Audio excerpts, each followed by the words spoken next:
have family or friends you don't talk to or see anymore because of politics? Politics are so heated today, and it seems like the loudest and most extreme voices are the ones who get heard.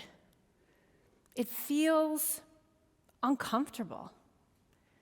Sometimes it even feels dangerous. Are elected leaders actually listening to the majority of us, or just trying to score points on social media to get their base excited?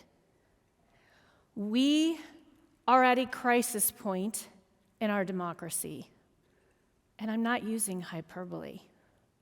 We have the highest level of political polarization in over 100 years. And at all levels, our political system is growing more partisan and more divisive.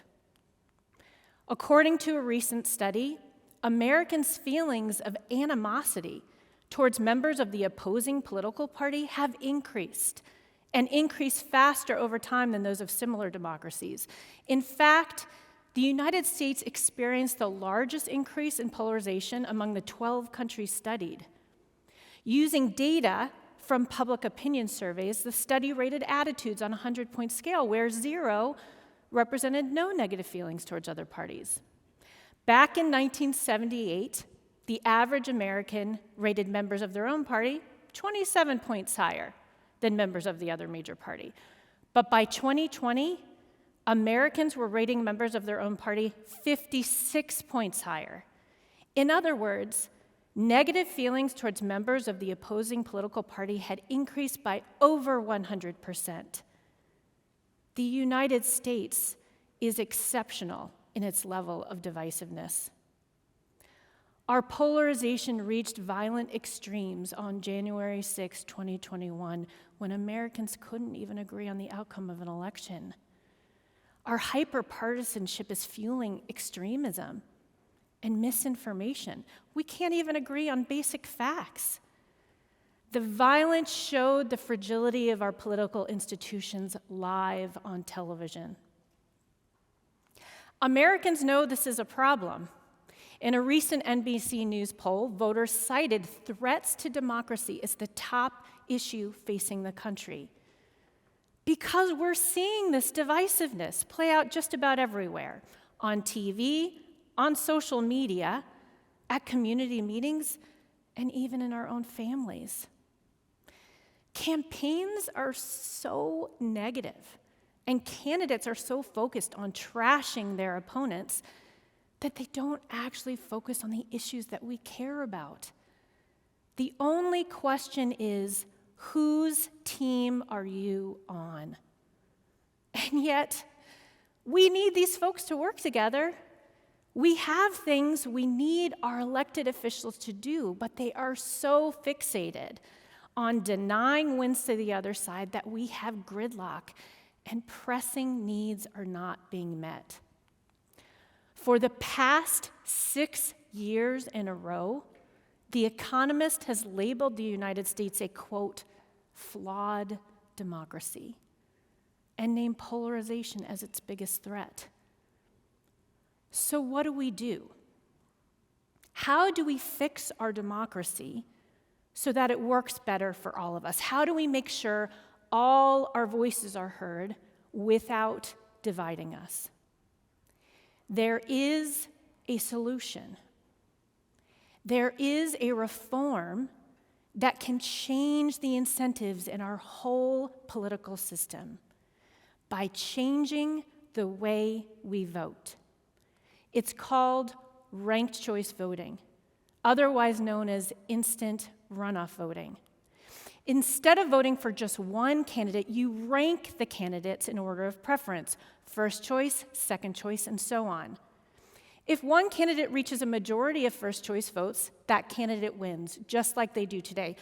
But if no candidate is able to earn a majority, as in this example, then the candidate with the fewest first choice votes, candidate B, is eliminated, and these ballots now instantly transfer to those voters' second choices.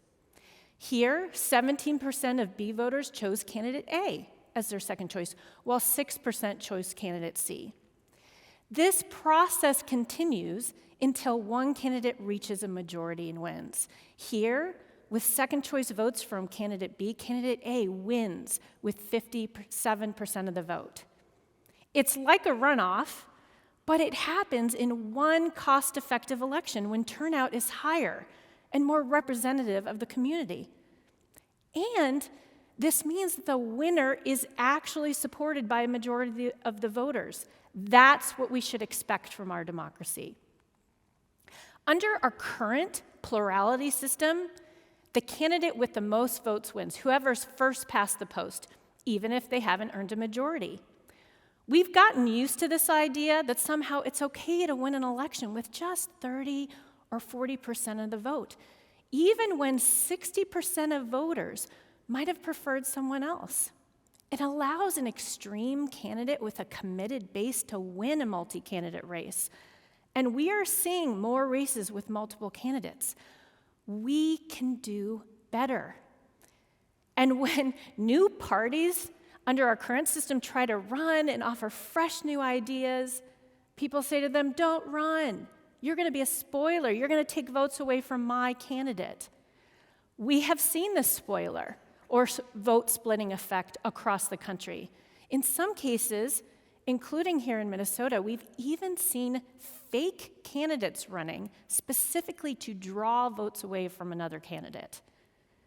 Ranked choice voting stops the spoiler problem and ends this nonsense. You can vote for your favorite candidate as your first choice and then use your second choice as a backup in case your favorite doesn't have enough support to win. It's easy and it's more democratic. We already have it for municipal elections in 5 Minnesota cities, and voters love it. Ranked choice voting is just a small change to the way we vote, but one that really transforms the incentives in our political system. By requiring candidates to earn a majority, they're incentivized to move beyond their base and build broad coalitions of voter support. You know, candidates behave very differently when they benefit from second or third choice votes. They're less likely to attack their opponent because they don't want to alienate their opponent's voters and risk losing those second choice votes. This leads to more civil elections. And not only does the outcome more accurately reflect the will of the voters, but a more broadly accountable candidate makes for a more responsive officeholder. They actually have to listen to all the voters in their district.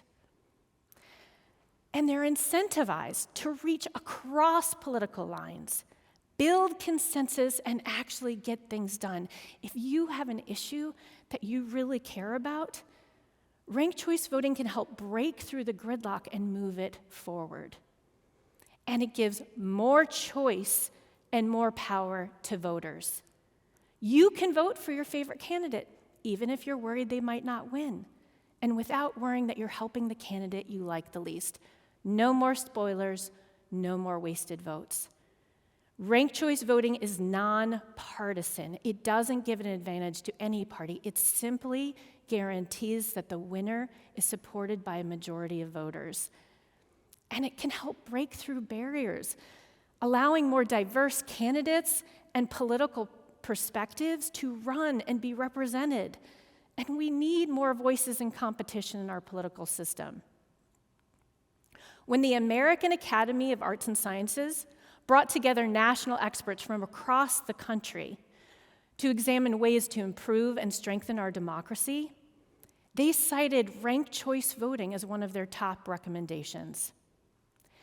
Not surprisingly, momentum is building for this reform across the country. By the end of this year, more than 50 jurisdictions will use RCV for their local elections, more than double the number in 2020, as well as the states of Maine and Alaska. Even more jurisdictions will be using it by 2023. And the most exciting thing about this reform is that we can do this right now. We can make this change in Minnesota and across the country.